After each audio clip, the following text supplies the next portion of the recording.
sa Rotary. Marunong ka mag-golf? Magpapaturo. May Court of Appeals judge kami mga kalaro. Nasaan ang gamit mo?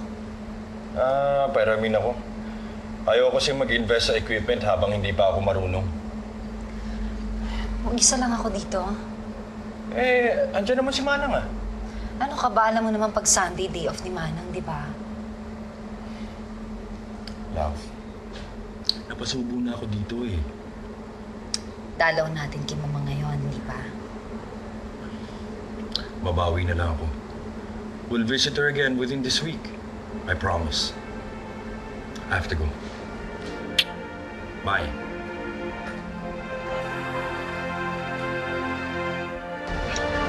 Sige na, Nick. 7 years without a child and you still love each other. Kami ni Dave. Ate Ao, pag-usapan niyo yun. Marati siya na kasing para kayo mag-uusap ng matino. Baka naman mali ang suspetsya mo. Melinda, nakita ko na sila. Tama na, ate. Andiyan na, Mama. Mamaya malapit na niya. Tama na. Andiyan na si Mama. Sige. Kain ka po. Si Nick, saan na? Naku, Ma, nagkaroon po ng kompormiso Hindi daw siya makakarating. Ay, kasi naman, masyado masipag yung asawa mo.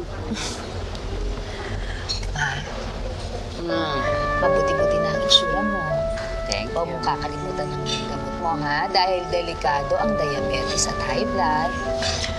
Yes, Doctor.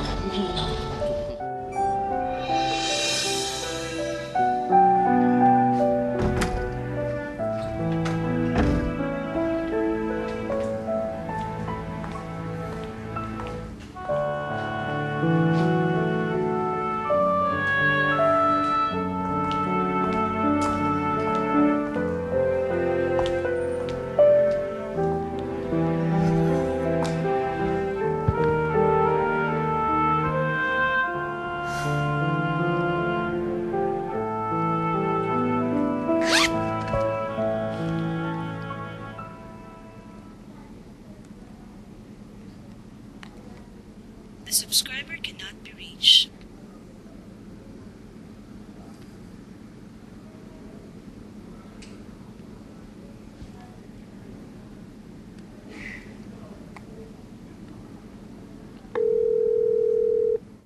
Hello? Divine? Si Melinda ito. Ma'am Melinda, May balita ka ba kung nasa ng attorney Oliveros mo? How would I know, ma'am? Bakit hindi niyo po itanong sa secretary niya? Hindi ko po alam Well, I figured as his assistant, alam mo ang schedule niya. Hindi ko kasi alam ang phone number ng sekretary niya. hindi po ba niya nabanggit sa inyo? Well, sabi niya, mag-golf daw siya.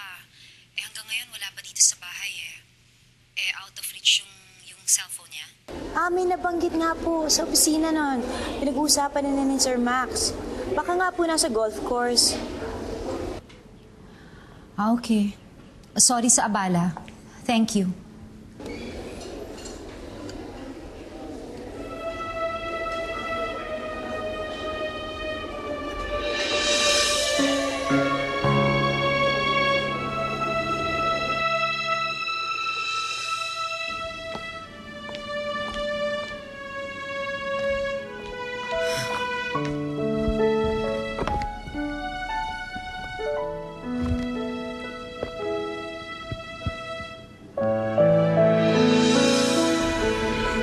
Schedule mo, Nick.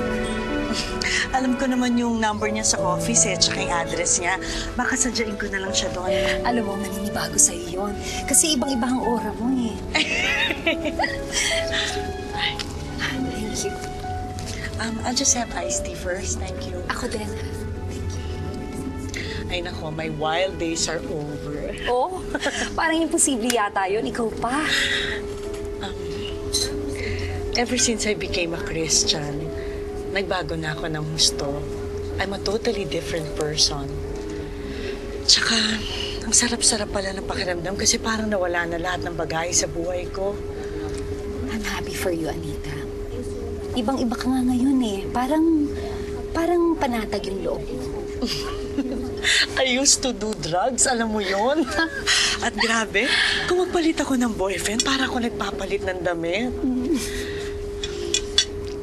I was always in search of a different high. Pero, iba pala yung high na mararamdaman mo when you come to know the Lord. Kaya alam mo ako, hindi ako nakakalimot magdasal. So far, masaya naman ang buhay ko. But are you really happy, Melinda? Wala na akong hahanapin pa. I mean, really happy, Melinda. Yung hindi ka na nag-worry about the future kasi alam mo pwede mong ipaubaya lahat kay Christ. Alam mo naman ako, nung college pa lang tayo, religyoso na ako, hindi ba? Pero hindi naman importante ang pagiging religyoso, Melinda. Ang importante is if you have a personal relationship with Him. I believe in Christ.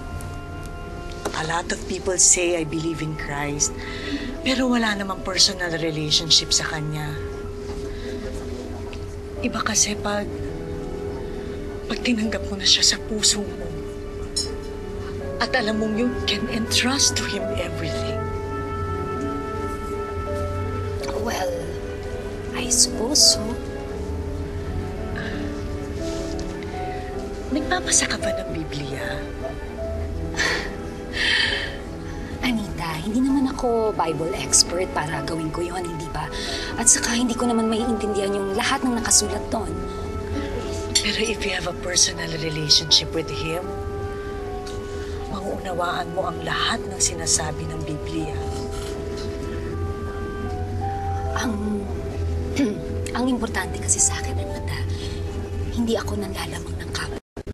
Pero hindi yun ang importante sa Kanya. Ang importante kay Christ is kung ano siya sa buhay mo. I guess you're the expert, so I won't argue with you. Melinda, hindi ako nakikipag-argument sa'yo.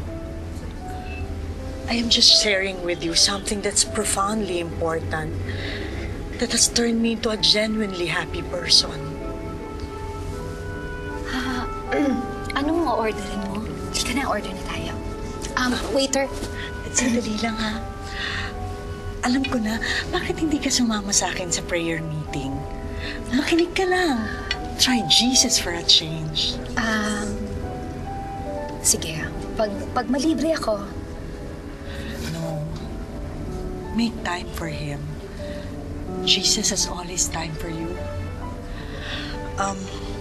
How about sa 23rd? Okay sa'yo yun?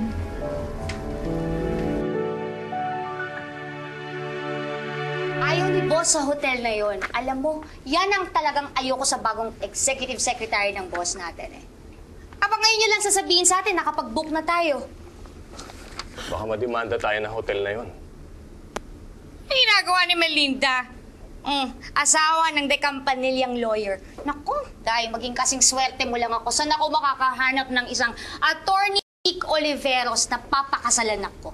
Tama na ang bulahan, Erica. We have to do something fast. Nako, please. Ayusin ko pa information kit nga pala. Ako na personally mag-aasikaso para mabilis. Sige. Yes, ma'am. May phone call po kayo, Anita raw. Sabihin mo wala ako. Thank you. Any more problems? I still have to see the venue. Baka kasi hindi mag-swak doon sa minamount ko exhibit beside the conference hall. Sumama ka na bukas. Gustong malaman ni Anita kung kailan ka libre. Sabi ka daw siyang makita ka ulit. Sabihin ko na lang sa'yo kung kailan ako libre. O teka, saan ka pupunta? Dati-rati tinutulungan mo akong maglipat. Bakit? Nasaan ba si Manang? Alam mo namang hindi stay in yung tao. After 8 mo, uwi na yon. Ano oras na ba ngayon? Yun lang pala eh. Dami mo na agad sinabi. Bakit nakasinghal ka kaagad? Ikaw nga rin na nakasingal eh.